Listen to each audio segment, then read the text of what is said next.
How do I make my dog pop? This has to be one of the biggest questions, challenges, or concerns that people come to me with when they join my membership or when they want to take one of my online classes or come to me for a lesson. And that's what we're going to be looking at in this video because I'm really excited to be holding a webinar in August all about making your dog pop using different kinds of contrast. I'm Emily from Inspiration Photography School. If you don't already know me, I'm your guide to capturing and creating beautiful pet photos, whether you just want to take photos of your own dogs, you've got dreams of becoming a pet photographer, or you're already taking photos of client dogs. And today I'm going to teach you how to make your dog pop. Make sure you stick around to the end because although I've got 5 different types of contrast that we're going to be talking about, I've got 2 bonus tips that'll help you make sure that your use of these contrasts is believable and isn't doing a disservice to your photos. So we're going to leave those 2 bonus tips to the very end. When I'm talking about contrast, I'm not just talking about using the contrast slider in your editing app or program. I'm talking about the difference between things. And there are 5 different types of contrast that we're going to be addressing. There is contrast itself, which is the difference between high contrast and low contrast, strong blacks, strong whites, lots of grays and not those strong tones. We've got saturation contrast, so something very colorful versus desaturated colors. We've got light versus dark. We've got sharp versus blurry and soft, and we have contrasting colors as well. So that is what today is going to be about. I'm going to break each of those down for you so you can get a better idea of how you might want to start using these different contrasts when you're both taking your photos and when you are in editing. So the first kind of contrast is contrasts. And what are we talking about when we're talking about this kind of contrast is the difference between whether the blacks and whites are very strong or if they aren't strong and everything is more gray and soft. So we're not just talking about the contrast slider here, we're talking about the difference between whether parts of the image have strong blacks and strong whites versus parts of the image that have more gray tones and are lacking in those stronger blacks and stronger whites. Let's talk about contrasts because I'm not just talking about the contrast slider when I'm talking about using contrast to make your dog pop, but whether a subject or a photo is high contrast or low contrast does have a lot to do with how much your subject is going to pop in that photo. So if everything in our photo is high contrast, everything has strong blacks and strong whites, it's going to be difficult for our eye to find your subject amongst all of that strength of contrast. If we have a look at this example photo of Loki here, now there are other things going on in terms of contrast. We have a soft blurry background, sharp dog for example, but if we're just looking at the strength of contrast, we have a lot of stuff happening in the highlights, in the dark areas, in Loki's contrast. Everything is the same kind of level of contrast, and it is going to make it harder for him to stand out. On the flip side, if everything is low contrast, like this photo here of Journey, everything again is just kind of end up gray and flat and blending in. So what we want to do is we want to find a balance between these 2 extremes, where hopefully the dog theoretically has a little bit more contrast than the background, which is going to help him stand out a little bit more. So here's the finished photo of Loki. The background has been softened a little bit. There is still a fair amount of contrast everywhere, but at least immediately behind Loki you have those more mid-tone grays, and that's going to help him stand out. And same kind of thing in this example of Journey. We do have a lot of contrast, especially down the bottom of the image, but Journey himself is quite contrasty, and immediately behind him is relatively low contrast compared to him, which is going to help him pop.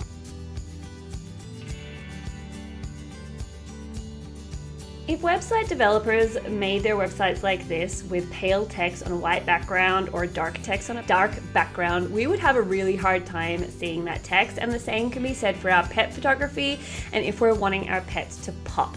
If we're putting our dark dog on a dark background, it's highly likely that they're going to blend in and you're not going to be able to see them. On the other hand, if we put our dark dog against a light or a mid-tone background, they're going to have a much easier time standing out, and the same can be said for a light or whiter lighter or whiter dog against a darker background. So this is something that is really important to keep in mind in taking your photos, in the locations you're choosing, in the light that you're using, and in how you're editing your pet photos in terms of making your subject stand out, particularly if you have a dog at either end of the spectrum. Now, if you have a nice mid-tone dog, you have a little bit more flexibility, but you'll probably still want to keep an eye on this, because if you're choosing a same kind of light range of background, a sort of mid to dark tone background with a mid to dark tone dog, that dog is probably also going to blend in with that background as well. Of course, this doesn't mean that you always have to put your dark tone dog against a light or mid-tone background.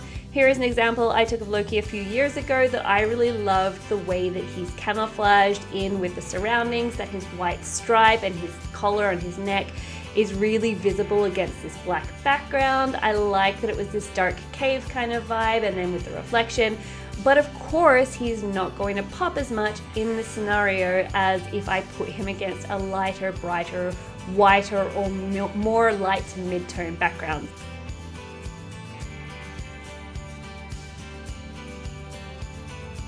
There's a reason that we love soft and blurry backgrounds in pet photography. Apart from it being really pretty, it also helps our subjects stand out much, much more against that background, therefore making them pop. So if we have something sharp and detailed, that is where our eye is likely to go. Whereas if we have something soft and blurry, that is kind of not interesting to our eye because we don't have that extra detail and texture. That's why it's really important for your dog to be in focus, and especially for the eyes. It's the reason I don't care if the nose of the dog is out of focus, because I don't need your attention to be on that shiny, textured, detailed nose in the center of the photo. It's the reason that I tend to shoot wide open with my aperture, so that that background stays nice and blurry and you don't get a whole lot of distractions. If you have a look at this photo, the background is still blurry, but there is a lot of stuff going on there. And of course you can see Journey, but he's a little bit overwhelmed by his background. If you compare that to something like this photo here, where the background is much further away, there's a lot less stuff going on. Yes, there's some sticks and things in the foreground, which to me are pretty distracting and lends to this same theory and concept that I'm talking about, that having things in detail and that are sharp are going to draw the eye, but the background certainly is a lot softer. Now, I haven't blurred this in editing at all. This is straight from my lens and the settings that I've chosen and the location that I've chosen, but having that very soft, blurry background behind the dog really helps him as something that is super detailed and contrasty and textured and sharp to help him stand out. So make sure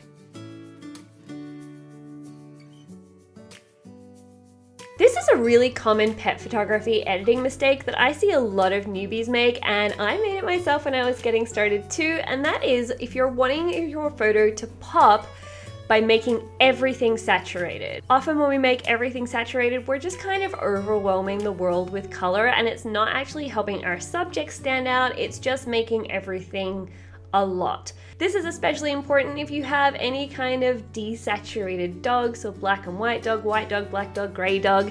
Putting them against a more saturated colored background may sometimes help them stand out. On the other hand, if you have a colored dog like a red dog, putting them on a slightly desaturated background where you've taken some of that color out may help them stand out a little bit more. Let's have a look at some examples. So in this photo here, I have my dog Journey, and everything is pretty strongly saturated. He's saturated, the greens are saturated, everything just feels like a lot. Nothing, I mean, there are other contrasts going on here that we've already spoken about. We've got contrasting contrast, we've got soft and detailed. On the other hand, if we tone everything down a little bit and let Journey have his same color of red fur, he's probably going to stand out, particularly against that background, a little bit more because he is going to have that stronger color. Now, I think he could even have a little bit of stronger color in his coat here, but this was just a very quick edit, so I didn't want to overdo it. On the other hand, if we look at a dog like Loki, black and white border collie, and we put him in a low saturation environment, you can see he's blending in a lot. Now, there are other ways I could make him stand out here if this was a technique that I wanted to use and I liked this sort of gray look of the forest. I'd want to give him more separation from the background, but I'm going to talk about all the editing stuff in the webinar. The main thing to have a look at here is the lack of saturation and how much that's making him blend in. This same photo, but add a little bit more saturation to the photo, he's hopefully going to stand out a little bit more by being the only black and white thing in this kind of colored world. So if you are working with dogs in your photos, this is something you can definitely take on board in terms of helping them stand out. Just being aware of whether you want a slightly more or slightly less saturated background in order to help them stand out based on their saturation of coat color.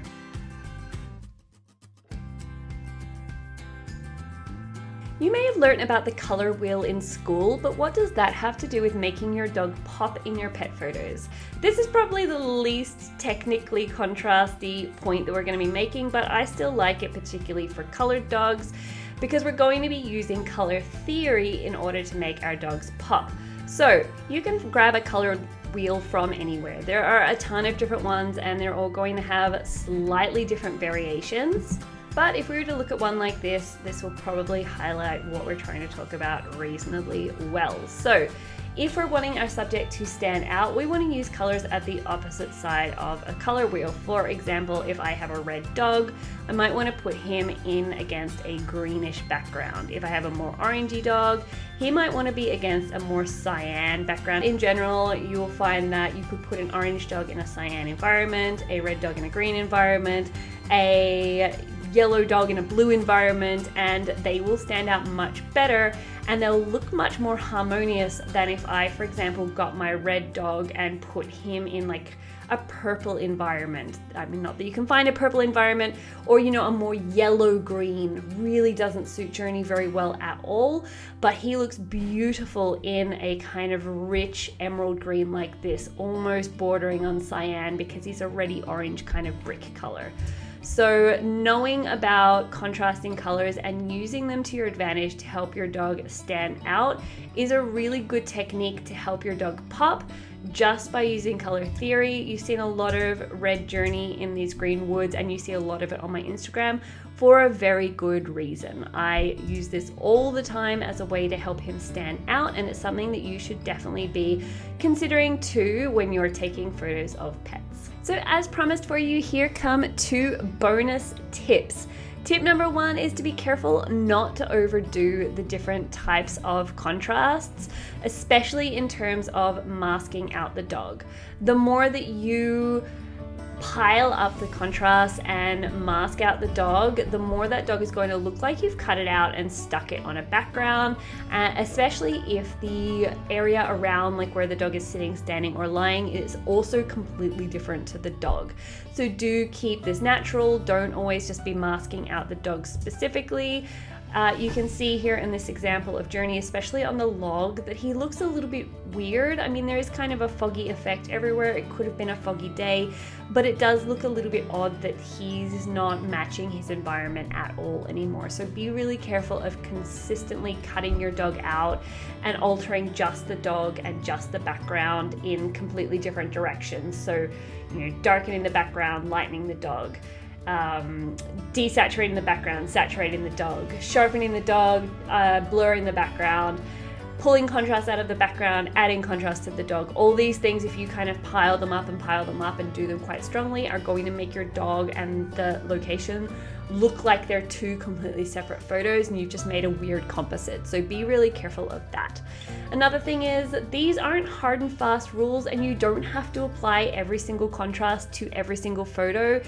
It's sometimes really fun to play with camouflage, so putting a sandy colored dog against some kind of sandstone cliffs or something, and everything is just that kind of sandy light vibe is quite cool. I showed a photo of Loki earlier against some black cliffs in kind of a black cave. That also works really well as a way to kind of blend it in and make a bit of a statement. So don't be afraid of making statements by having dogs a bit more camouflaged. If you had a blue merle dog and you found kind of a cool merly kind of texture or pattern in the environment, feel free to blend them in. Sometimes it is about showcasing that environment with that dog and how they are similar, and that can be a statement by itself. Thank you so much for watching, and I hope these tips help you really make your dog pop in your next photos. If you have any questions, comments, thoughts, or requests, please let me know below. I would love to hear how you go with implementing these tips into your photo shoots and in your editing. Make sure you sign up for the webinar if you want to go even further into this, because I think it's such an interesting concept and it's something that I haven't talked about yet. It will be available for my Learning Journey members, so if you want this plus all of my other resources, literally hundreds of lessons, make sure you sign up. The links are going to be down below in the description, so you can come along and learn all about contrast and everything else so that you can take photos like I do. And otherwise, happy shooting until I see you next time.